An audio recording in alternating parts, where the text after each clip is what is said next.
Bismillah. Assalamualaikum warahmatullahi wabarakatuh.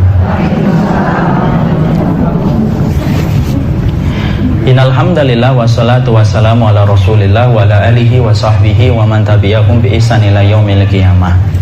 Ibu-ibu yang semoga Allah rahmati dan Allah berkahi, alhamdulillah kita senantiasa bersyukur kepada Rabb yang pantas dan patut untuk kita puji dalam segala nama dan segala sifatnya. Tidak ada satu celah sedikit pun kekurangan dan aib yang dimiliki oleh Rabb yang kita sembah. Dan itulah keberuntungan yang paling besar ketika kita hamba yang lemah dan hamba yang fakir, tetapi kita bersandar kepada Zat yang sempurna dan maha kokoh dalam segala perbuatannya.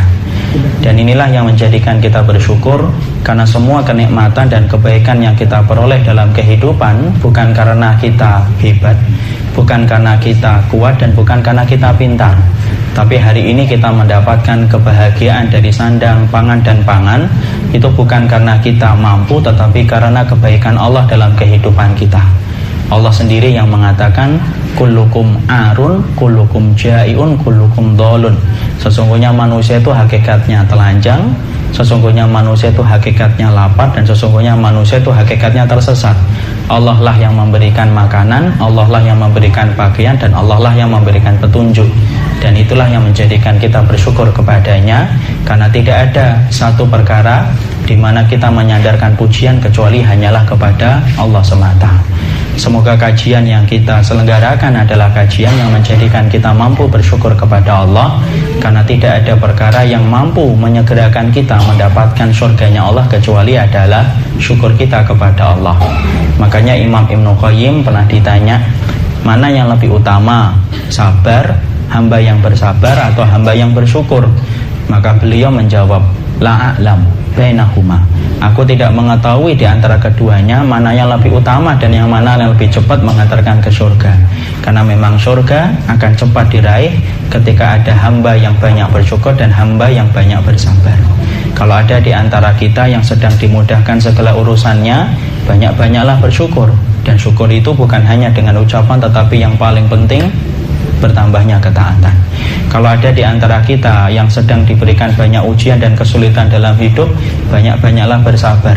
Karena sesungguhnya jalan ke surga tidak ditaburi dengan bunga mawar dan bunga yang indah, tapi jalan ke surga memang ditaburi dengan penuh onak dan duri yang menjadikan kita sering merasa kesakitan. Tapi Allah meminta supaya kita bersabar sampai pada waktu yang telah Allah janjikan. Semoga kita senantiasa bersyukur dalam setiap waktunya. Jamaah yang semoga Allah rahmati dan Allah berkahi, bagaimana menjadikan anak kita menjadi permata hati sesuai dengan bimbingan dan arahan ilmu yang disampaikan oleh para ulama-ulama Ahlussunnah wal Jamaah. Sebelum kita menyampaikan itu, kita harus mengerti sesungguhnya anak itu memiliki banyak sifat yang diterangkan di dalam Al-Quran. Karena ternyata Allah itu menerangkan tentang sifatnya anak sebagaimana Allah menerangkan sifatnya keluarga. Keluarga itu kan juga macam-macam kan, ada keluarga Ibrahim, ada keluarga Lut, ada keluarga Nuh, dan ada keluarganya Rasul. Sama, ternyata anak itu Allah terangkan sifatnya itu beda-beda. Dan Allah terangkan di dalam surat, di dalam Al-Quran, 4 sifat yang dimiliki oleh anak kita. Dan pasti di antara kita mendapati keturunan kita memiliki salah satu sifat yang diterangkan oleh Allah Subhanahu wa ta'ala. Maka 4 sifat yang diterangkan oleh Allah ketika Allah menyampaikan dan menjelaskan tentang anak itu sifatnya 4. Yang pertama yaitu adalah anak ada yang menjadi perhiasan. Anak itu sifatnya ada yang menjadi perhiasan. Sebagaimana kita baca di dalam surat Ali Imran ayat yang ke-14, Zuyyina linnasi hubbus syahawati minan nisa'i wal banin. Allah itu jadikan hiasan syahwat kita ada pada wanita dan ada pada anak-anak. Di situ Allah menyampaikan kepada kita salah satu sifat anak yaitu adalah menjadi perhiasan bagi ibu dan bapaknya. Makanya sering kan kita mendapati anak-anak kita ini menjadi perhiasan bagi kita. Kita membanggakan tentang anak kita tanpa kita merasa risih untuk merendahkan diri kita. Ibu sering nggak mendapati ada orang cerita, walaupun saya tidak hafal Al-Quran Ustaz, anak saya hafal 2 juz. Dia rela membodohkan dirinya sendiri untuk mengangkat anaknya. Kenapa? Dia berhias dengan anaknya ketika anaknya memiliki kelebihan yang tidak dimiliki oleh dirinya ketika menjadi orang. ketika dia memiliki anak. Kita lihat pula bagaimana seorang bapak terkadang membanggakan anaknya, walaupun saya orangnya hitam tapi anak saya putih, walaupun saya orangnya pesek tapi alhamdulillah anak saya mancung. Kenapa sih kok orang itu rela merendahkan dirinya, padahal ketika dia dibilang pesek sama temennya berujung kepada pertengkaran hebat. Ketika dia dibilang hitam sama tetangganya berujung kepada permusuhan 2 tahun tidak bicara dan bertegur sapa. Tapi ketika dia mendapati dirinya anaknya lebih ganteng dari dirinya, lebih cantik dari dirinya, kita rela merendahkan diri kita, karena memang persis kata Allah, zuyyina, Allah menghiasi anak itu menjadi perhiasan.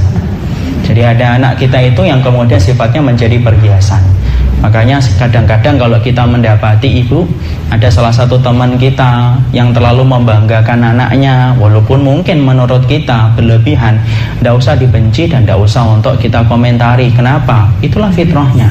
Setiap orang pasti membanggakan anaknya, walaupun ia merendahkan dirinya, walaupun dia menyampaikan kekurangan dan aib dirinya. Selama anaknya yang naik, maka dia rela melakukan itu, karena itu merupakan bagian dari fitrah. Itu yang pertama. Jadi anak-anak itu yang menjadi perhiasan. Yang kedua, yaitu adalah anak yang kemudian dia menjadi musuh. Sebagaimana Allah terangkan di dalam surat At-Taghabun ayat ke-14 pula. Allah menerangkan bahwasanya ya ayyuhalladzina amanu inna min azwajikum wa auladikum atuwallakum fahdharuhum. Surat At-Taghabun ayat yang ke-14.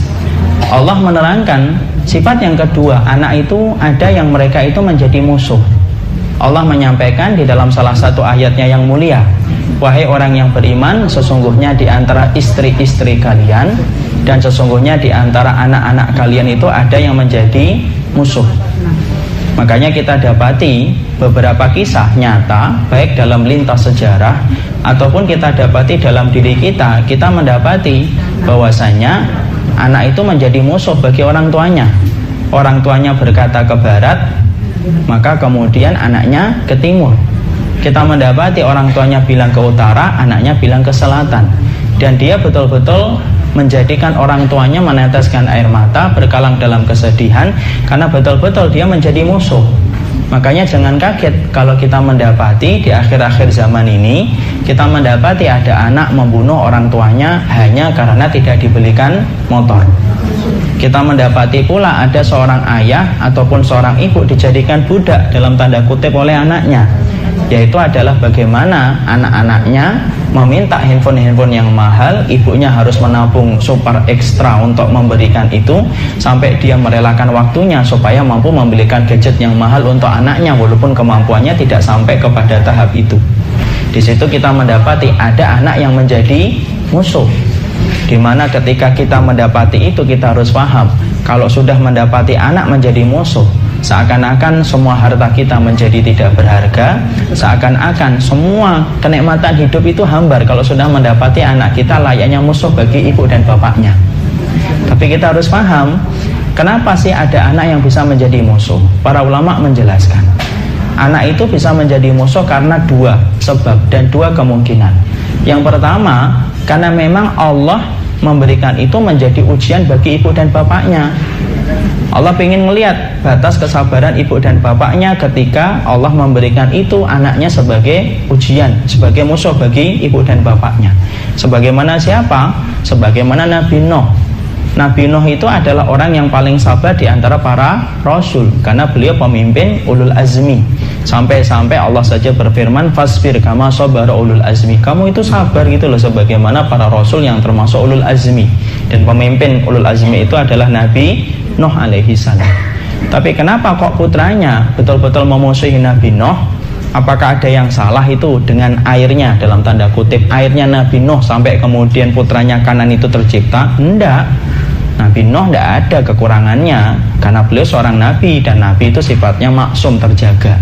Kenapa Allah berikan anak putranya Kanan itu betul-betul memusuhi beliau? Karena Allah ingin menguji dan memberikan kesabaran bagi Nabi Nuh alaihi salam. Makanya ada tiba-tiba kalau kita ngelihat ada orang solihah, ibu punya teman suka ngaji, orangnya baik, orangnya tulus, kok tiba-tiba anaknya tidak sebagaimana bapak dan ibunya? Maaf ya ibu, jangan komentari. ini pasti ada yang salah dengan ini, makanya anaknya kayak gini, berantakan. Nggak boleh gitu. Karena bisa jadi Allah memberikan itu sebagaimana Allah memberikan itu kepada Nabi Nuh. Mungkin kalau kita punya sifat yang semacam itu, mungkin ibu kalau ngelihat Nabi Nuh, mungkin ibu paling nyinyir kalau ngelihat Nabi Nuh. Alah Nuh, ngomong anakmu aja nggak bener gitu. Mungkin begitu. Padahal kita tahu ada orang yang mereka memang dititipkan oleh Allah putra dan putrinya menjadi musuh supaya Allah melihat batas kesabaran dia. Itu kata para ulama. Yang kedua, sebabnya anak bisa menjadi musuh itu kenapa? Ya karena salah satu kesalahan. Entah mungkin karena ada satu kewajiban yang tidak ditunaikan oleh bapak dan ibunya, akhirnya anak itu menjadi musuh. Tapi yang jelas di situ Allah menyampaikan kepada kita sesungguhnya anak ada yang mereka itu menjadi musuh bagi orang tuanya. Dan kalau semacam ini kita tidak bisa milih ibu. Kenapa? Keturunan itu tidak bisa kita pilih karena sesungguhnya dia merupakan bagian dari pembagian rezeki yang Allah tetapkan dalam kehidupan kita. Itu yang kedua. Ada yang ketiga. Yang ketiga itu adalah anak yang kemudian mereka itu menjadi fitnah. Ya sebagaimana Allah sampaikan di dalam surat At-Taghabun, yaitu ayat yang ke-15. Dia menjadi fitnah. Jadi betul-betul akhirnya orang tuanya mendapati putra dan putrinya tidak sebagaimana doa yang dia panjatkan ketika dia mengandung. Apa itu anak yang menjadi fitnah? Contohnya Ustaz, banyak ibu. Berapa banyak seorang bapak dan seorang ibu habis hartanya ketika mendapati putra dan putri yang dilahirkan oleh ibunya ternyata cacat, ternyata kemudian jantungnya bocor, ternyata dia menjadi anak autis, ketika kemudian dia menjadi orang yang membawa penyakit keturunan, dia punya kanker darah padahal usianya masih kecil. Saya pernah mendapati ada seorang anak di daerah Suriah itu ketika dibawa ke Turki dia ternyata punya penyakit kanker darah di mana dia harus cuci darah di usia yang masih sangat bayi. Tapi begitulah ada orang yang mereka itu anak itu dilahirkan mereka itu menjadi ujian bagi orang tuanya. Dan kita harus mengerti, kita harus memahami bahwasanya dunia ini anginnya tidak bertiup sesuai dengan kehendak hati kita. Yang namanya anak itu Allah yang menentukan. Tidak ada orang tua yang mengharapkan putra dan putrinya itu cacat. Setiap orang tua, seburuk apapun fisik yang dia miliki, selalu menginginkan dan mengharapkan putra putrinya itu yang terbaik dan lebih baik daripada dirinya. Tapi apalah daya, yang menggenggam hidup bukan diriku dan dirimu, tetapi yang menggenggam hidup itu adalah Allah. Makanya ada anak yang mereka itu menjadi ujian bagi orang tuanya. Kita tidak bisa ibu menyalahkan itu. Kamu ini anakmu ternyata gini, oh mungkin dulu ketika kamu mengandung kamu pernah bunuh kucing kali, ya gitu kan.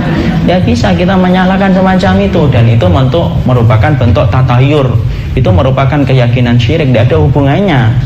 Makanya sampai-sampai orang hamil jangan bunuh semut. Sebenarnya hamil atau tidak hamil itu memang tidak boleh bunuh semut. Tidak boleh begini, tidak boleh begitu, nanti anaknya begini dan begitu. Sebenarnya anak kita dilahirkan cacat bukan karena itu, karena memang sudah ditakdirkan oleh Allah 50.000 tahun sebelum Allah menciptakan langit dan bumi. Jadi semua yang kita dapatkan ibu tidak lepas dari apa yang Allah telah takdirkan. Jangan menyalahkan siapapun. Ya, dan jangan kita kemudian memincingkan mata kita kepada orang yang ternyata diberikan oleh Allah ujian. Tidak ada ibu-ibu yang pengen anaknya itu cacat. Anak yakin ibu, kalau dia boleh memilih pasti dia akan memilih matanya yang biru, rambutnya yang pirang, kulitnya yang putih untuk anak dia. Tapi kan masalahnya anak itu kan bukan menu masakan yang bisa kita pilih selayaknya di restoran. Itu sudah dipilihkan oleh Allah. Makanya ada yang ketiga, anak itu menjadi ujian. Saya ceritakan, bukan saya ingin apa, supaya kita ngambil pelajaran aja. Ibu saya dan bapak merupakan salah satu orang yang mendapatkan sifat anaknya itu ujian. Kakak saya yang pertama Down syndrome, cacat mental, umurnya 52 tahun. Yang kedua itu Down syndrome pula, umurnya 43 tahun. Ya. Dan itu kemudian apa konsekuensinya bagi ibu dan bapak? Bagi ibu saya, beliau harus merawat, beliau harus mendampingi, kemudian kalau makan harus dikondisikan, kalau mandi harus dikondisikan, kalau buang air harus dikondisikan, ngelepas baju harus dikondisikan. Seumur hidupnya beliau sampai beliau meninggal dunia. Saya pernah ngomong dulu ketika saya SMP, ya. Saya pernah, ini cerita aja supaya kita ngambil pelajaran, semoga ada pelajaran. Dulu ketika di SMP, Ibu, saya termasuk orang yang sempat malu, wajar lah, karena saat itu belum masuk pondok dan belum paham agama secara mendetail. Tapi saya pernah tanya sama Ibu, kenapa ya Bu kita tidak mendapatkan keluarga yang normal? Saya punya kakak yang normal, saya bisa curhat sama dia kalau saya lagi ada masalah, saya ingin nyampaikan apapun gitu. Terus ibu saya menjawab, ya nak, yang namanya hidup kadang-kadang kita tobat belum tentu nasuha, kadang istighfar belum tentu khusyuk untuk menghapuskan dosa. Tapi kalau kamu dititipi ujian dari Allah, maka cukup sabar, maka setiap harinya kamu akan gugur dosa-dosamu. Kata-kata itu saya pegang sampai sekarang. Makanya saya kemudian nyari ibu ketika di pondok. Ketika saya sudah bisa baca kitab, ibu tahu nggak permasalahan fikih apa yang saya cari ketika saya sudah bisa baca kitab? Saya tuh nyari pertama kali hisab tentang anak-anak yang lahir dalam keadaan cacat. Jadi kalau misalkan ada anak ibu yang autis atau yang nggak sesuai harapan ibu, nah ternyata ada jawabannya. Para ahlu sunnah itu menyatakan anak-anak yang dilahirkan Down syndrome, gila, idiot, kemudian autis tingkat yang parah, maka mereka nanti tidak dihisab atas sholat, tidak dihisab atas sedekah, tidak dihisab atas haji dan umrah. Kenapa? Karena mereka tidak terkena beban pikiran, tapi mereka cuma dihisab dengan satu pertanyaan saja. Kamu mengerti diriku, kamu mengerti Allah? Mereka menjawab, kami mengerti engkau ya Allah. Maka mereka dimasukkan ke surga tanpa hisab, untuk mengganti betapa sulitnya kehidupan mereka ketika di dunia. Dan itu kesempurnaan Allah. Makanya Masya Allah, jadi kalau kita mendapati ada salah satu anak kita ternyata sakit, bocor dan yang lainnya, memang kita sedih. Dan saya yakin seorang ibu akan berkata, lebih baik saya yang mati daripada melihat anak saya mati. Lebih baik saya yang sakit daripada melihat anak saya sakit. Tapi apalah daya ibu, angin tidak bertiup sesuai dengan kehendak hati kita. Hidupmu dan hidupku miliknya Allah, dan Allah yang mengatur, karena Allah sebagai pencipta dan kita hanyalah makhluk. Jadi ada yang ketiga, yaitu adalah anak itu yang berfungsi sebagai menjadi fitnah, menjadi ujian bagi orang tuanya. Yang keempat, anak itu kemudian ada yang bersifat menjadi permata hati. Allah sampaikan itu di dalam surat Al-Furqan ayat yang ke-74. Allah menyampaikan, yaitu adalah ketika Allah menyampaikan dalam Al-Furqan 74. Apa itu doanya, Mat? Ada yang hafal? Waj'alna lil muttaqina imama. Apa awalnya?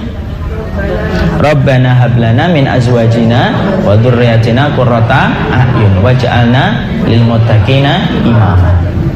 Di situ Allah menyampaikan kepada kita ayat yang keempat, di mana menerangkan tentang sifat anak kita yang keempat itu apa? Sifat yang keempat yaitu adalah Allah memberikan kepadanya anak yang menjadi permata hati. Di mana anak permata hati adalah anak yang paling didamba-dambakan oleh setiap manusia yang beriman, setiap insan yang bertakwa, setiap hamba yang beriman kepada Allah. Kenapa? Karena sesungguhnya permata hati merupakan puncak investasi yang paling tinggi dalam urusan di akhirat. Oleh karenanya, dalam kesempatan hari ini kita membicarakan bagaimanakah kita memperhatikan anak kita menjadi permata hati. Karena ternyata menjadikan anak kita permata hati itu bukan perkara yang gampang. Tidak semudah kita membalikkan tangan. Berapa banyak ustadz saja gagal menjadikan anaknya itu permata hati. Berapa banyak ada nabi pula yang juga gagal menjadikan anaknya permata hati, kayak Nabi Nuh. Karena ternyata menjadikan anak menjadi permata hati merupakan perkara yang sulit. Tidak segampang kita membalikkan tangan, karena sesungguhnya menjadikan itu adalah perkara berat yang harus disusul dengan perjuangan yang sangat tangguh, yang sangat berat. Makanya sebelum kita membicarakan tentang apa itu yang disampaikan oleh Imam Ibnu Qayyim supaya anakku, anakmu, keturunanku dan keturunanmu menjadi anak-anak permata hati, maka kita harus paham apa sih hebatnya kalau kita memiliki anak yang solih, Ustaz? Karena terkadang kita tidak paham keutamaan kita memiliki anak yang solih. Kita sering, maaf ya ibu ya, bukan saya menyindir profesi, tidak semua profesi baik. Tapi kadang-kadang kita sering membanggakan anak kita ketika anak kita insinyur, anak kita dokter, anak kita arsitek. tanpa kita mengerti apakah mereka solih ataukah tidak. Padahal kemudian yang paling penting, Allah tidak pernah menyinggung profesi anakmu ketika Allah sampaikan di dalam Al-Quran, tetapi Allah menyebutkan apakah anakmu itu menjadi qurrata ayun ataukah tidak. Makanya kemudian Masya Allah, karena sesungguhnya ternyata setidaknya ada 3 keutamaan yang Allah berikan kepada anak-anak kita ketika anak itu berhasil menjadi anak yang solih. Ketika anakku dan anakmu menjadi anak akhirat, tidak ada yang paling beruntung kecuali adalah ibu dan bapaknya.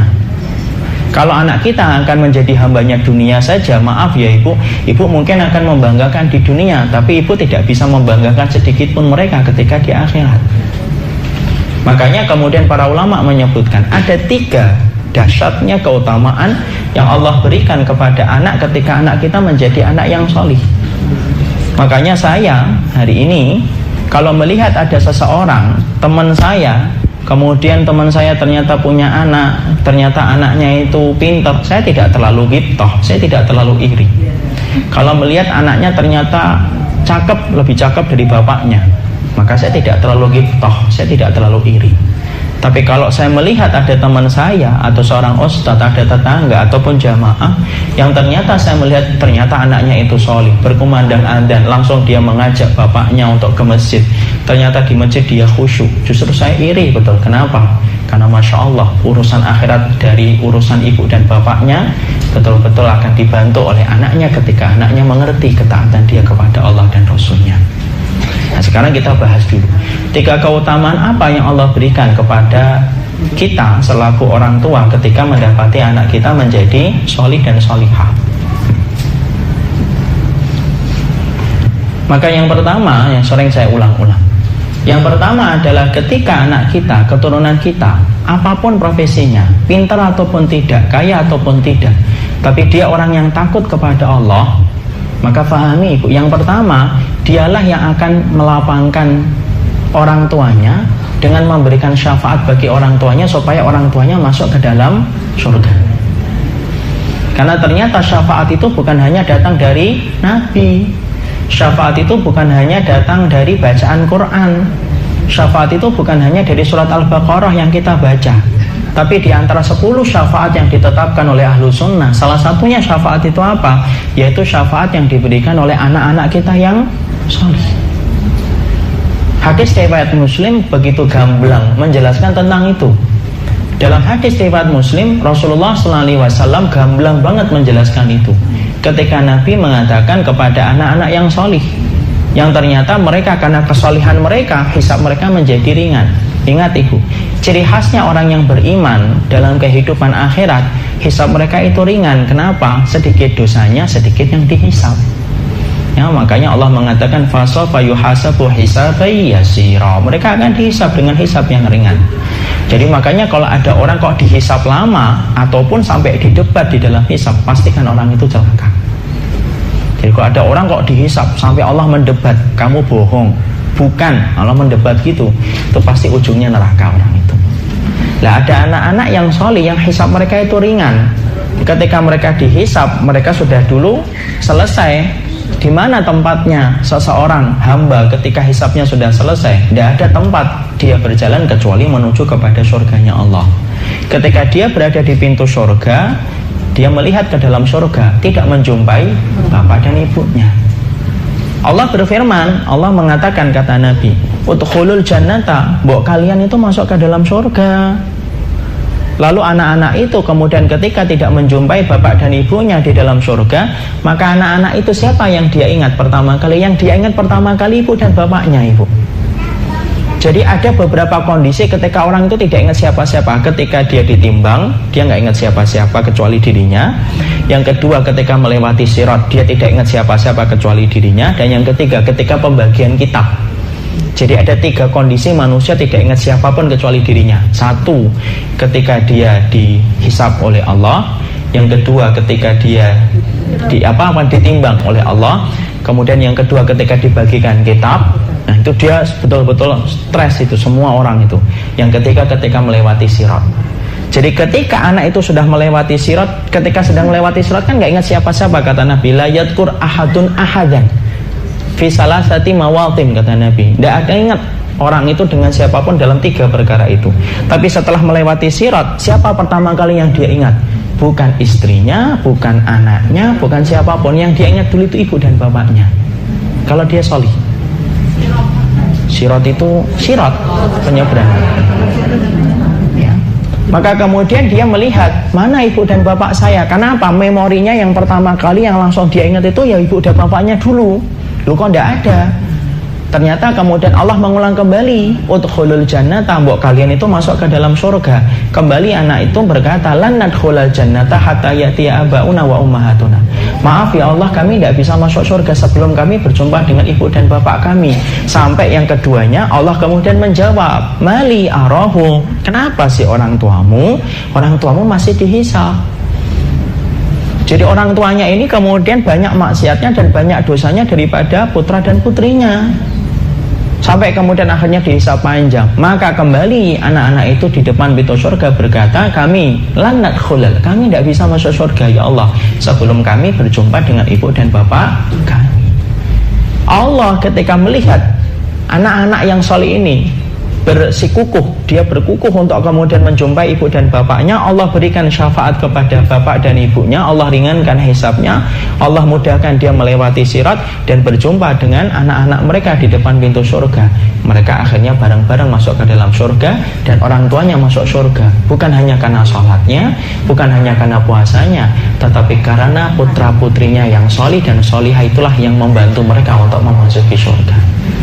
Coba ibu, Masya Allah itu. Kalau anak ibu pinter, maaf ya ibu, pinternya itu ibu mungkin banggakan di dunia, tapi tidak akan ibu banggakan nanti di akhirat. Kadang-kadang kita lebih, maaf ya, bukan saya menyalahkan, kadang-kadang kita waktu di dunia itu kita berikan kursus dari kelas 1 SD sampai SMA dengan banyak kursus duniawi, tapi maaf ya, kita lupa terhadap urusan akhiratnya. Siapa yang paling rugi? Bukan tetangganya, bukan saya yang rugi. Yang rugi adalah ibu dan bapaknya, karena ibu dan bapaknya tidak mendapati putra dan putrinya menunggu mereka di depan pintu surga. Itu yang pertama. Yang kedua, apa dahsyatnya keutamaan ketika kemudian kita mendapati putra dan putri kita salihah? Keutamaan yang kedua ketika kita mendapati putra dan putri kita salihah yaitu adalah sesungguhnya kalau putra dan putri kita salihah ibu, maaf ya, doa mereka itu mustajab sampai kepada ibu ketika ibu mati terbujur kaku di alam kubur. Kalau mereka itu soleh dan solihah, doa mereka itu mustajab nembus langit ketika dia mendoakan saya ketika saya mati di alam barzah. Kenapa? Karena anak yang solih adalah anak yang mendoakan orang tuanya dan doa mereka itu mustajab. Ingat loh ibu, tidak semua anak itu ketika mendoakan orang tuanya itu nyampe. Mana dalilnya Ustaz? Nah, sudah dengerin dulu dalilnya. Rasulullah SAW bersabda, idza mata ibnu Adam inqata amaluhu illa min salasin. Kalau anak Adam itu sudah meninggal dunia, terputus segala amalnya kecuali 3 perkara. Itu hadisnya kan masyhur. Perhatikan, salah satunya siapa? Waladun salihun yad'u lahu. Nabi tidak mengatakan waladun, tapi Nabi mengatakan waladun salihun, anak yang salih. Kenapa Nabi harus memberikan kata sifat dengan kata salihun? Karena membedakan anak dengan anak yang salih itu beda. Maaf ya ibu, kalau anak ibu tidak salih, anak ibu tidak salihah, bagaimana dia itu akan berdoa, akan mustajab? Untuk dirinya sendiri aja mungkin tidak dikabulkan, kok apalagi mendoakan orang tuanya. Misalkan anak kita peminum khamr, dia pemakan riba, ataupun dia berzina, waliyadzubillah, semua sifat itu semoga dihindarkan dari keturunan kita. Ternyata kemudian anak kita habis berzina dengan pacarnya, kemudian kita sudah meninggal duluan ini, di alam kuburnya kita nunggu, mana ya doa anak saya? Anaknya habis berzina doa Rabbi firli wali walidayya walil mu'minina yauma yaqumul hisab, Rabbi firli warhami warjubu apa? Doanya apa itu? Rabbana firli wali walidayya walil mu'minina yauma yaqumul hisab. Maka kemudian ketika dia mendoakan orang tuanya, pintu langit tertutup. Kenapa? Maksiat itu menjadi kabut, sebagaimana mendung menghalangi sinar mentari. Sama, maksiat itu menghalangi doa. Dan bagaimana doanya itu akan nyampe kepada ibunya dan kepada bapaknya? Mau dia habis bermaksiat kok, untuk dirinya aja tidak diterima, apalagi untuk ibu dan bapaknya. Makanya kenapa kita harus ngotot menjadikan anak kita soleh itu ya karena berkaitan urusan barzah kita, Ibu. Kenapa kita ngotot menjaga kesucian anak kita? Tidak boleh sama sekali ada yang boleh memeluknya, tidak boleh ada yang memegangnya kecuali ketika dia itu sudah halal untuknya. Karena itu berkaitan nanti ketika kita mati supaya anak-anak kita ketika solih, doa mereka membuka pintu langit disampaikan Allah kepada kita. Lah kalau mereka tidak solih, lah gimana mereka akan kemudian sampai doanya kepada kita? Untuk mereka sendiri aja nggak nyampe. Anak kita melakukan perkara yang bid'ah misalkan, kemudian dia meminta sama Allah, nyampe kah? Enggak nyampe. Tidak menutup aurat contohnya misalnya, nyampe kah ke kita? Loh, untuk dirinya sendiri aja nggak nyampe, kok apalagi untuk orang tuanya. Inilah yang menjadikan kita, ya Allah, kenapa kita harus ngotot? Misalkan kita sering diprotes sama anak kita, kenapa sih ma kok gitu terus? Nak, karena saya butuh kamu nanti ketika aku sudah menutup mata. Siapa lagi yang ibu butuhkan kalau bukan kamu? Ya kalau kamu tidak solih, ya gimana hadiah yang kamu berikan kepada ibu itu akan nyampe? Sebenarnya hadiah ibu dan hadiah bapak itu bukan kue tar, bukanlah kunci rumah yang diberikan kepada kita, enggak. Hadiah terbaik yang diberikan oleh anak kepada ibu dan bapaknya itu apa? Anak itu solih, sudah. Maka setiap waktunya kita akan mendapatkan pahala yang mengalir kepada kita pada waktu hari kiamat. Kenapa? Kita telah meninggalkan seorang hambanya Allah, yaitu anak kita, di mana hamba Allah ngerti kewajiban dia kepada Allah. Makanya ada sebuah kisah nyata ketika dalam satu riwayat yang disampaikan oleh Imam Adz-Dzahabi, ada seorang ibu diraba di dalam surga, tinggikan derajatnya, sampai kemudian ibu itu bertanya, mali hadhihi darajah, ya Allah, kenapa kok derajat surgaku kok semakin ditinggikan? Amalanku yang tersisa itu amalan apa sih?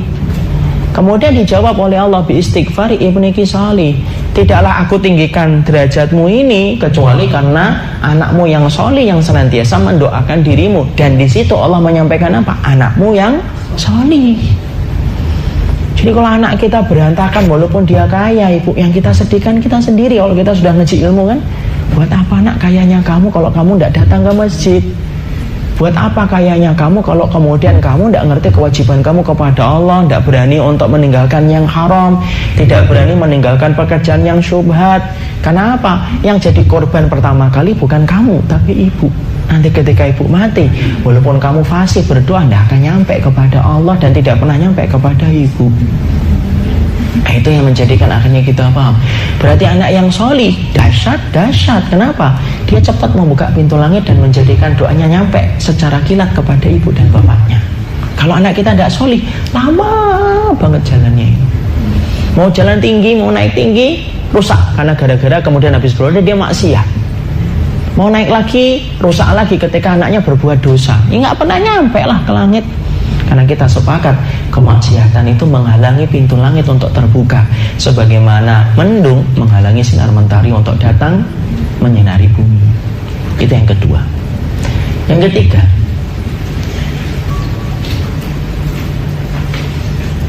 Yang ketiga, apa sih dahsyatnya kita kemudian memiliki anak yang solih? Yang ketiga, dahsyatnya kita memiliki anak yang solih dan anak yang solihah, yaitu adalah menghindarkan kita dari salah satu sifat yang paling dibenci oleh Allah. Salah satu sifat yang tidak disukai oleh Allah, bukan paling dibenci, salah satu sifat yang tidak disukai oleh Allah. Apa itu salah satu sifat yang tidak disukai oleh Allah? Yaitu adalah ketika saya, seorang laki-laki, ibu sebagai seorang wanita, menjadi orang yang mandul di hadapan Allah. Apa hubungannya sana? Gini, mandul kalau menurut kita itu apa sih? Mandul itu kalau menurut kita adalah orang yang tidak punya keturunan, tidak bisa punya anak, itu mandul. Itu kan menurut kita. Makanya Rasulullah pernah bertanya dalam satu riwayat yang sahih, atadruna manir rukub, kamu ngerti nggak siapa itu orang yang mandul? Qalu, para sahabat menjawab, alladzi la yuladu lahu ya Rasulullah, yang nggak punya anak itu mandul ya Rasul. Nabi mengatakan enggak, bukan itu. Ar-rukub min ummati, orang yang mandul di antara umatku bukan orang yang tidak punya keturunan. Tapi orang yang mandul di antara umatku adalah orang yang mereka dititipin oleh Allah banyak anak, tapi tidak ada satupun anak yang dia miliki itu bermanfaat untuk agama Allah. Artinya tidak ada anaknya yang solih. Artinya apa? anaknya walaupun banyak, Islam tidak mendapatkan manfaat dari dirinya. Banyak kan ibu, kadang-kadang kita punya banyak, kita ngelihat ada orang banyak anaknya, tapi semua anak yang banyak yang dia miliki ternyata tidak ada satupun yang bisa membawa manfaat untuk Islam. Misalkan anaknya 10-10-10-nya tuh cuek sama Islam, tidak pernah perhatian sama agama. Maka kemudian orang yang memiliki banyak keturunan tetapi dia gagal menjadikan keturunannya menjadi keturunan yang sholih, yang bisa membawa manfaat kepada agama Allah, pastikan dia menjadi orang yang mandul. Dan ketika kita memiliki putra dan putri yang sholihah, maaf ya, maka dengan itu membebaskan sifat kita di hadapan Allah, bahwasanya kita tidak menjadi mandul di hadapan Allah. Berapa banyak orang yang mandul di hadapan kita tapi dia tidak mandul di hadapan Allah, dan berapa banyak orang yang tidak mandul di hadapan kita tapi ternyata dia menjadi mandul di hadapan Allah. Ini untuk umum semuanya, entah keluarga ustadz, keluarga ikhwan, keluarga orang yang baru ngaji, semuanya bisa jadi kita bisa menjadi mandul. Makanya ketika kita berhasil mencetak anak kita menjadi anak yang betul-betul ngerti iman dia kepada Allah, maka sesungguhnya ar-ruqub itu kemandulan, terhindar dari sifat kita. Bisa jadi rahim kita sehat, tapi ternyata rahim kita itu mandul di hadapan Allah. Kenapa? Berapapun janin yang dititipkan oleh Allah ke dalam rahimnya, tidak ada satupun janin itu yang ternyata ketika lahir membawa manfaat untuk agama Allah dan tidak membawa manfaat kepada sunnahnya Rasul. Kan akhirnya apa? Tidak ada manfaatnya. Ini kayak orang mandul aja. Sama kayak orang kafir kan. Orang kafir punya keturunan enggak? Punya. Tapi keturunan orang kafir bermanfaat untuk agama Allah? Ya enggak. Bermanfaat untuk sunnahnya Rasul? Enggak juga. Maka kemudian dengan kita menjadikan anak kita menjadi anak yang sholih, maka sesungguhnya kita berhasil menjadikan diri kita tidak menjadi mandul di hadapan Allah. Ibu boleh kok pergunakan bahasa ini untuk disampaikan kepada anaknya. Nak, ibu tidak mau jadi mandul. Loh gimana bu, kan ibu punya anak saya. Iya, tapi kalau kamu tidak taat sama Allah, kamu tidak pernah memperhatikan agama Allah kayak apa, tidak pernah memperhatikan sunnahnya Rasul, maka ibu ini akan dianggap mandul oleh Allah ketika keberadaan dirimu itu tidak membawa kebaikan untuk Islam. Bedakan dengan para sahabat ibu. Para sahabat itu putra-putranya membawa harumnya Islam, itu putra-putranya para sahabat-sahabat Nabi dan sahabat-sahabat wanita Nabi. Ummu Salamah punya Anas bin Malik, tuh kita mendapatkan hadis kan, mengharumkan sunnah. Kita mendapati Umar ibnu Khattab, siapa putranya? Yaitu adalah Ibnu Umar, ada Asim. Putra-putra mereka mengharumkan nama, mengharumkan sunnah. Mereka tidak menjadi mandul di hadapan Allah. Nuruddin Al-Zanki yang menjadi bapaknya Salahuddin Al-Ayyubi, ya, Nuruddin Al-Ayyubi, itu ternyata kita mendapati bapak dan ibunya Salahuddin Al-Ayyubi sebelum mereka menikah itu memang meniatkan anak mereka itu diwakafkan untuk agama Allah. Makanya ada seorang wanita, saya lupa namanya, ketika dia dilamar banyak laki-laki selalu dia tolak. Ketika ditanya, kenapa kamu selalu tolak? Karena aku tidak mendapati mereka mampu mewujudkan cita-citaku. Ditanya kepada wanita itu, loh cita-citamu apa sih? Aku punya cita-cita laki-laki yang menikahi diriku siap menjadikan keturunanku menjadi keturunan yang membebaskan Baitul Maqdis dari cengkraman salibis. Ternyata ketemu dengan seorang pangeran yang mana ini pangeran juga mencari, saya ingin mencari seorang istri di mana punya cita-cita menjadikan keturunannya menjadi pembebas Al-Maqdis. Ketemu, nikah, lahirlah Salahuddin Al-Ayyubi. Merasakan manfaatnya enggak mereka? Islam itu merasakan manfaatnya. Putra-putri mereka ada yang bernama Salahuddin Al-Ayyubi membebaskan Baitul Maqdis dari cengkraman bengis salibis selama puluhan tahun. Ya, jadi kalau kemudian kita tidak berhasil menjadikan anak kita sholih dan anak kita sholihah, maka sesungguhnya kita menjadi mandul, dan itulah yang akan memberatkan dakwah di masa mendatang ibu. Kalau kemudian kita hari ini ibu tidak memperhatikan, tidak ikut bareng sama para ustadz, tidak ikut bareng sama orang yang sholih, ibu kontribusi untuk menjadikan anak kita sholih, Masya Allah, saya memikirkan beban dakwah nanti 20 tahun, 30 tahun itu beratnya kayak apa ibu. Hari ini saya merasakan dakwah itu sudah beratnya luar biasa. Fitnah, ujian, tidak pernah selesai. Saya kira itu, ya Allah, tidak pernah selesai.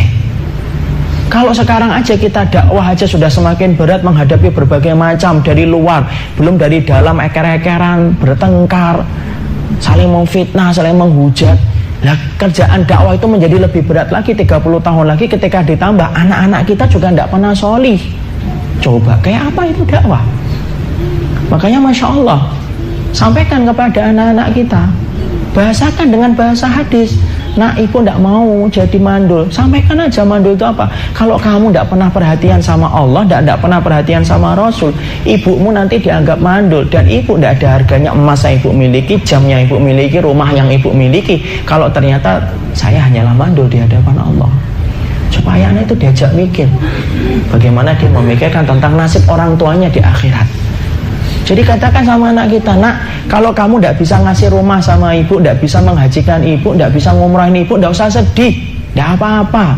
Banyak sahabat yang mereka juga gagal kok mengumrohkan atau menghajikan orang tuanya. Tidak apa-apa, kenapa? Karena haji dan umroh itu kewajiban bagi yang melaksanakan. Kalau dia mampu, sudah. Kalau ibu tidak mampu, ya sudah, gugur kan. Kadang-kadang anak kita kan, saya ingin banget menghajikan. Itu juga tidak apa-apa, itu mulia. Tapi katakan sama dia, yang paling penting bukanlah ketika kamu menghajikan, kamu bermanfaat untuk agama Allah, kamu ikut ke masjid, kamu bantu masjid apa yang kemudian mereka sedang kerjakan. Walaupun kamu cuma angkat air, ibu lebih senang itu. Kenapa? Itu yang menjadikan ibu tidak menjadi orang yang mandul. Ada kegiatan di sekolah, kegiatan Islam, kamu jadi panitianya, nak. Entah kamu jadi penggembiranya juga tidak apa-apa. Tapi agama Islam mendapatkan manfaat dari kamu.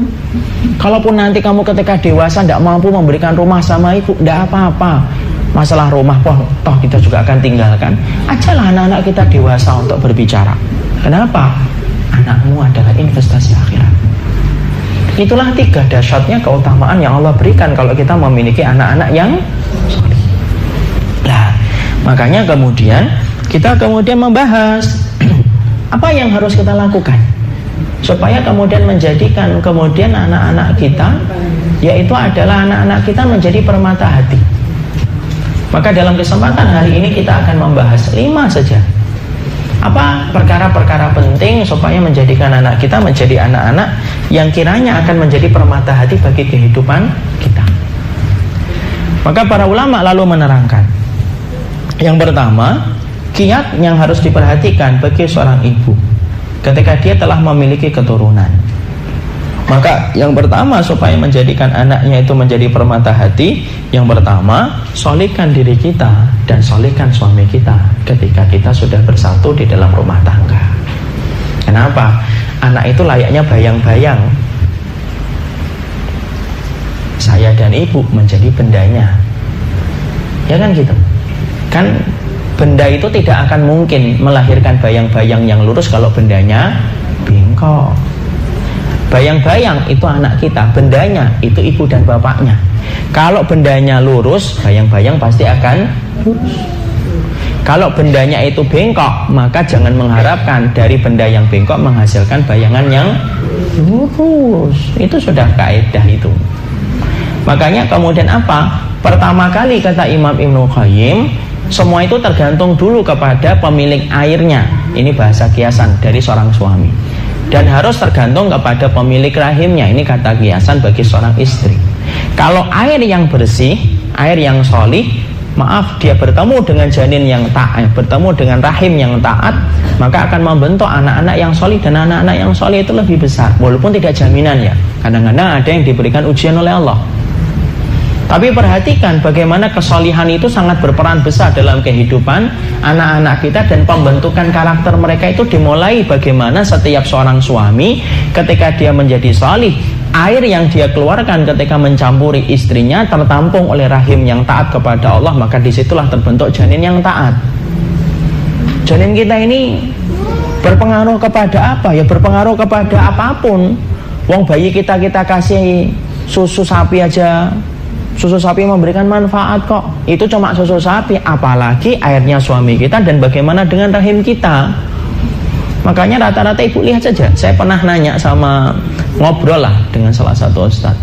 Ketika beliau banyak melihat anak-anak yang hafal Quran sejak balita. Kan ada kan buku balita hafal Quran.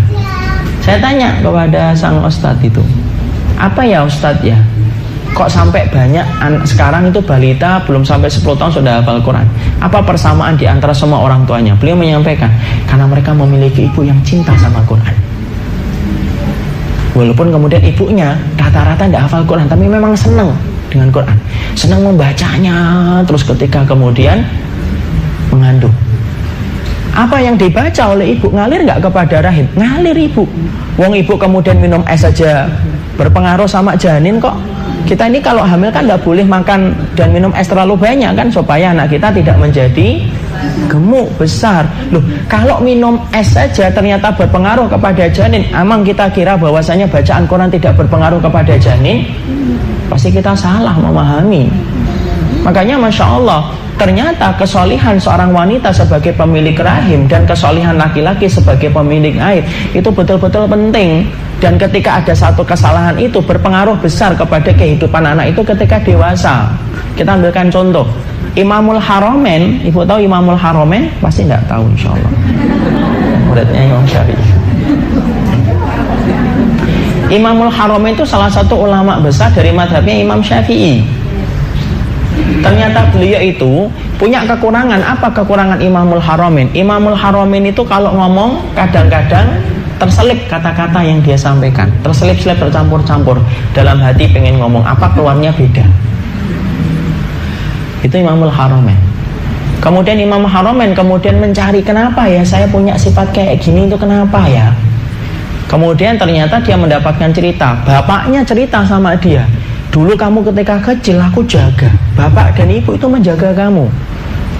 Di antara penjagaan yang diberikan oleh bapaknya Imamul Haromen rahimahullahu ta'ala itu apa? Yaitu adalah supaya anak itu hanya betul-betul disusui sama ibunya dan orang-orang yang betul-betul terpercaya dalam iman dan ketakwaan. Jangan gampang-gampang menyusukan ibu. Apalagi ngambil susu dari bank susu, kita tidak tahu siapa susunya. Dalam sunnah tidak boleh itu. Kalau tidak keluar susu kita, ya ambil orang yang betul-betul solihah, yang ibu tahu ini solihah ini. Kenapa kok butuh kayak gitu? Perhatikan ceritanya ini. Maka ketika satu waktu ketika kamu nangis, Imamul Haromen ketika masih kecil nangis, ketika diletakkan nangis, ketika kemudian mungkin haus, ibunya pergi, masuklah tetangganya. Tetangganya ini seorang budak, milik tetangganya, bukan milik bapaknya Imamul Haromen. Melihat bayi itu nangis, timbul rasa iba. Diambil susu, diambil si Imamul Haromen yang masih kecil, disusuin sama kemudian dia. Padahal air susunya itu halal atau tidak halal? Tidak halal, wong itu budak bukan milik bapaknya Imamul Haromen, kok bapaknya milik tetangga. Dan ternyata kita juga tidak ngerti apakah budak itu solihah ataukah tidak. Ternyata susuan itu membentuknya Imamul Haromen sampai Imamul Haromen ketika dewasa kalau ngomong terselip kata yang di dalam hati ngomong gini, keluarnya beda. Dan itu disampaikan Imamul Haromen untuk menyampaikan apa? Itulah pengaruh besar terhadap apa? Ternyata air susu, rahimnya seorang wanita, ketaatannya seorang wanita, kebaikannya seorang laki-laki, itu merupakan satu kesatuan yang membentuk bagaimana ketika keturunan itu kelak menjadi dewasa. Ibu tahu nggak, penyakit gula itu nurun sampai 6 keturunan, itu hanya penyakit. Nah, kalau anak kita sampai kemudian suka dengan tayangan porno, jangan salin anak loh. Mungkin orang tuanya, mungkin bapaknya atau ibunya juga pernah kecanduan itu ketika dulu. Wallah alam loh. Tapi kalau kita ngelihat ini, bisa jadi terjadi. Kalau ternyata kemudian orang tuanya itu suka berdusta, ya jangan salahin kalau ternyata anak kita kemudian suka berdusta. Oh, penyakit gula aja nurun sampai 6 keturunan kok. Ya kan? Makanya Masya Allah, kadang-kadang kan kita suka menyalahkan begini dan begitu. Ya tidak bisa kita salahkan. Jangan menjadikan anak itu, yaitu adalah kambing hitam. Dan jangan menjadi orang tua pemadam kebakaran. Muncul masalah baru kita nyari solusi. Pemadam kebakaran kan gitu. Ada nggak pemadam kebakaran yang datang sebelum terjadinya kebakaran? Tidak ada. Ngapain Pak di sini? Insya Allah jam 2 nanti kebakaran. Tidak ada. Lah banyak orang tua itu modelnya pemadam kebakaran, bukan dia menjaga dari awal, dia menjadi soleh. Jadi setelah nikah harus betul-betul bertobat, meninggalkan sesuatu yang salah. Kenapa? Karena kalau dia tidak mengerti itu, maka itu bisa menjadi sesuatu yang dibawa kepada anak. Apakah itu namanya dosa keturunan, Ustaz? Tidak ada dosa keturunan, tapi benih itu bisa membentuk itu. Ya, dan kita tidak bisa nafikan itu, Ibu. Imam Abu Hanifah itu sama. Imam Abu Hanifah rahimahullahu ta'ala, Imam Abu Hanifah itu Masya Allah Ibu, orang yang terkenal dalam masalah qiyas. Mana dimana para ulama menyampaikan, Imam Abu Hanifah kalau sudah ngomong gunung ini emas, tidak ada yang tidak percaya kalau gunung itu emas. Kenapa? Saking kuatnya setiap kata dan teori yang disampaikan oleh Imam Abu Hanifah. Itu Imam Abu Hanifah. Tapi tahukah kita, Imam Abu Hanifah juga kadang-kadang kayak Imamul Haramain, kalau ngomong tiba-tiba terselip. Dan Imam Abu Hanifah kemudian sering berkata, ini gara-gara susu yang pernah aku isap ketika susu itu datang dari seorang wanita yang tidak ketahuan dari mana asalnya. 1 sedotan, 2 sedotan, 3 sedotan susu aja ternyata bisa membentuk gitu ketika dewasa. Apalagi sang ibunya dan apalagi bapaknya. Jangan haripin dong ibu, anak saya kapan ya datang ke masjid. Nah, suami ibu aja tidak pernah mendekatkan kelingking kakinya dengan kelingking kaki anaknya kok. Berapa banyak, maaf loh ibu, berapa banyak laki-laki hari ini, maaf loh, kelingking kakinya nggak pernah nempel ke kelingking kaki anaknya. Artinya apa? Nggak pernah sholat bareng-bareng.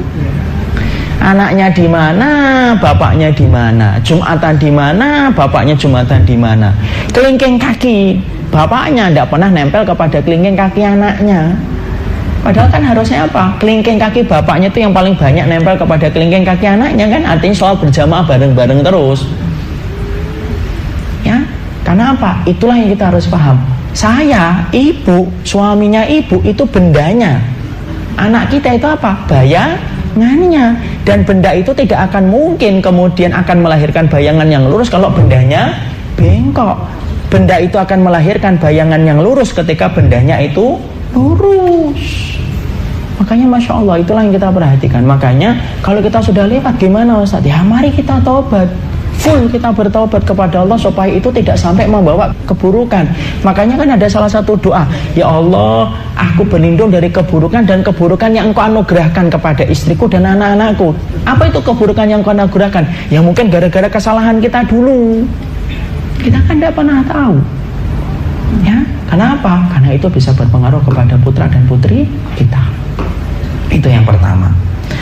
Yang kedua adalah, kalau kita ingin membentuk anak kita menjadi salih dan salihah, menjadi permata hati, yang kedua itu apa?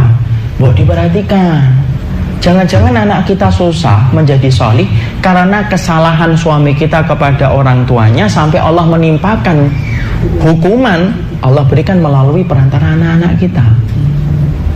Mana dalilnya Ustaz? Rasulullah bersabda, tidak ada kebaikan yang Allah segerakan di dunia balasannya sebelum Allah memberikan balasannya di akhirat kecuali kebaikan kepada orang tua.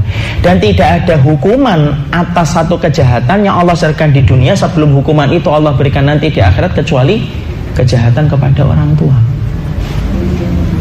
Makanya sampai Wahab bin Munabbih mengatakan, man waqqara walidayhi razaqahullahu waladan yuwaqqiruhu wa man lam yuwaqqir walidayhi razaqahullahu waladan la yuwaqqiruhu.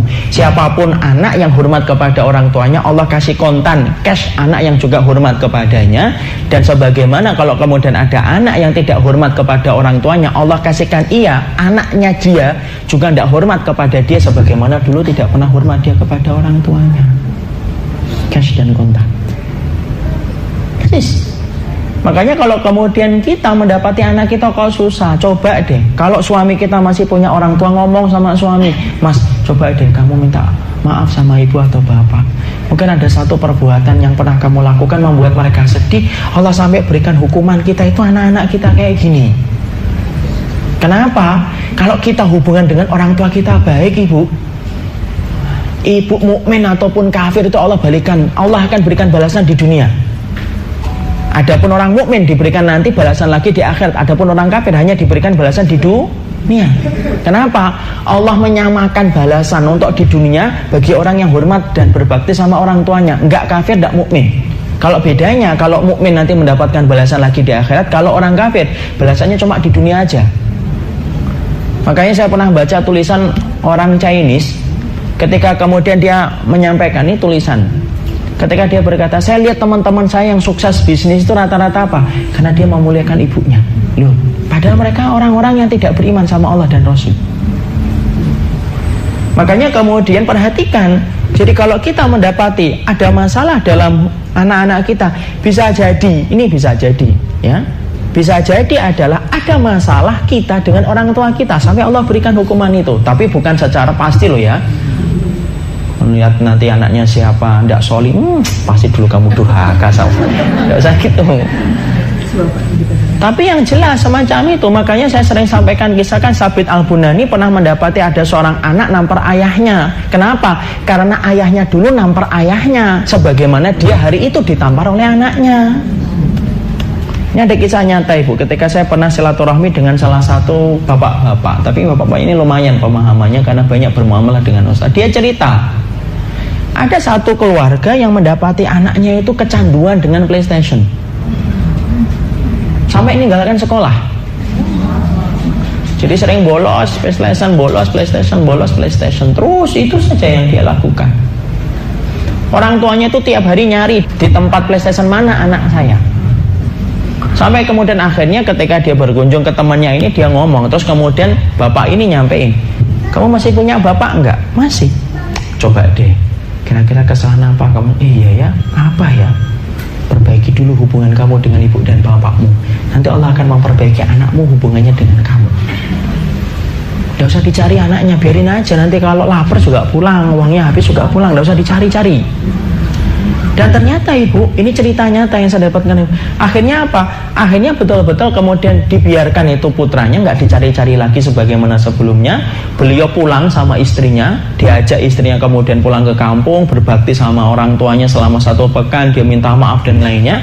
Allah, kemudian hanya beberapa saat kemudian dia mendapati putranya pulang, kemudian di rumah nggak keluar-keluar, sampai bapaknya pernah ngetes, kamu kok nggak keluar, nggak main PlayStation? Bosen pak. Dan hari ini sering bersama dengan bapaknya di tempat-tempat kajian. Jadi ternyata yang kedua kita perhatikan apa? Orang untuk suami kita ini, dan terutama siapa? Suami. Kenapa? Yang namanya laki-laki Ibu, maaf saya katakan, anaknya berapapun dia, istrinya berapapun dia tetap anak bagi orang tuanya. Beda dengan ibu. Ibu ketika sudah dinikahin sama seorang laki-laki, maaf ya, ibu menjadi milik suami, dan ibu tidak boleh apapun kecuali izin suami. Bahkan puasa saja tidak boleh ibu, kecuali izin dari suami. Tapi kalau bapak, kalau namanya suaminya ibu hari ini, walaupun anak tahu mungkin ibu besar rasa cintanya, mungkin besar kasih sayangnya sama suami, tolong ya, jangan pernah halangi dia untuk berbuat baik kepada ibu dan bapaknya. Kalau enggak, ibu akan dihukum persis dengan itu ketika anak-anak ibu dihalangi oleh pasangannya, sebagaimana dulu ibu menghalangi suami ibu untuk berbuat baik sama orang tua. Jadi kalau kita dapatnya ada anak kita ini apa gitu ya, nah kita ngomong baik-baik sama suami, ayo masuk kita ketemu ibu yuk, kita ajak ibu jalan yuk 2 hari 3 hari, kita senangkan hati ibu, kita minta maaf kesalahan kita walaupun kita tidak melakukan apapun, atau kita ajak umrah ibu, mungkin ibu pengen umrah tapi yang namanya seorang orang tua itu tidak tega ngomong, kita yang kemudian harusnya paham, gitu aja. Karena apa? Kalau ibu mendapati orang tuanya, kalau ada seseorang sudah berbakti kepada orang tuanya sampai ridho orang tua itu, maka balasannya Allah akan berikan di dunia sebelum Allah berikan balasan di akhirat. Loh ibu apa tidak seneng toh suaminya jadi penduduk surga? Dan tidak mungkin loh ibu cerita ini, wallahi tidak mungkin ada orang sesoleh apapun akan masuk surga kalau dia tidak berbakti sama orang tuanya dan tidak mendapatkan ridho dari orang tuanya. Saya kemarin itu melihat tayangan di YouTube, ada orang tua tinggal di sebuah, bukan di YouTube ya, di TV kalau tidak salah, itu ada orang tua tinggal di kota pinggir, di pinggir kali, tinggal tidurnya di bawah balok kayu, 5 tahun ibu, dan itu sempat videonya viral kemana-mana, dan akhirnya apa, didatengin oleh panti sosial ya untuk dibawa.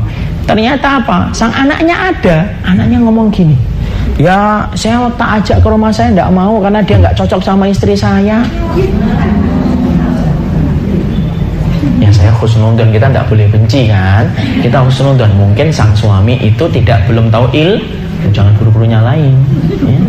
Kita husnudon ya, mungkin belum tahu ilmunya. Tapi ternyata saya bayangkan, Masya Allah, bayangkan cuma satu, nggak nunggu nanti di akhirat ini, kalau dia nggak sampai bertaubat, nggak menunggu di akhirat, pasti Allah akan kasih kontan dengan itu. Jadi disitulah kita paham. Jadi kalau kita sudah mendapati anak kita kok susah bangun sholat subuh gitu ya, ya tetap kita bangunkan, tapi coba kita cari Apa sih hubungan suami kita sama orang tuanya lagi apa ini? Jangan-jangan suami kita lagi marah karena mungkin orang tuanya lebih memilih adiknya dari suami atau kakaknya suami, mungkin lebih sayang itu, akhirnya suami kita marah. Kadang-kadang kan cerita sama istri, ibu itu sama dia itu sayang banget sama aku, tidak sayang. Jangan malah dikompor-komporin. Betul mas, memang gitu yang aku rasain itu. Memang kamu gak usah kesana sering-sering. Jangan jadi istri kompor. Justru malah kita ngademin supaya apa? Supaya anak kita pun diberikan oleh Allah kebaikan. Itu yang kedua. Yang ketiga kita singkatkan. Yang ketiga itu apa?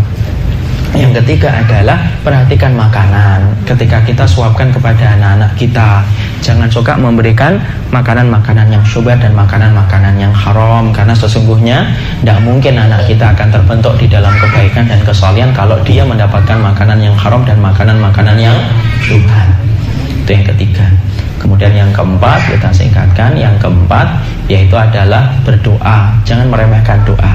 Dan alhamdulillah hari ini saya bersama dengan ibu-ibu, dan pemilik doa yang mustajab bagi anak itu doanya seorang ibu. Dan ini cukup panjang sebenarnya, tapi ala kulli hal sempatkanlah waktu yang mustajab berdoa apapun kecuali kebaikan. Jangan ngomong apapun ibu kecuali kebaikan. Kadang-kadang kita suka bersandar, nanti susah beneran. Kenapa sih Ustaz kayak gitu? Karena kita lupa perkataan Nabi. Ketika Nabi bersabda, "Fala taqulu ilal khair, fa innal malaikata yu'minuna ala ma taqulun." Kalau ngomong itu ya yang baik, karena malaikat itu suka mengaminkan apapun yang kita ucapkan. Makanya kalau ngomong sama anak semarah-marah apapun ibu, kalau marah suruh anaknya pergi. Kasih SOP mulai sekarang, nak, kalau ibu sudah mulai marah, kamu langsung pergi ya. Kenapa? Salah satu tipsnya ketika kita marah itu jangan berhadapan dengan orang yang kita sedang marah kepadanya. Kenapa?